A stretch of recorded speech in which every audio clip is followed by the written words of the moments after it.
ஒருவேளை இருக்குமோ? ஒருவேளை இருக்குமோ? அலாரம் கேட்பாரின்றி ஒலிக்க, அம்மாவின் திட்டல் எதிரொலியாய் அறை முழுவதும். கட்டி அணைத்தபடி காதல் செய்யும் கட்டில் மெத்தையை விட்டு பிரிந்து குளியலறை நோக்கி நடந்தேன்.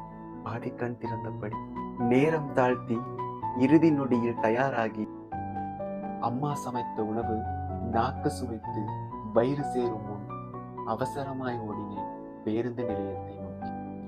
சுறுசுறுப்பு இழந்து பரபரப்பாக இவ்வளவும் செய்து அவளை கண்ட நொடியில் மட்டும் மிகச்சிறந்த ஆண்மகனாய் உணர்ந்தேன். இதுநாள் வரை அவள் விழிகள் என் பக்கம் திரும்பியதே இல்லை.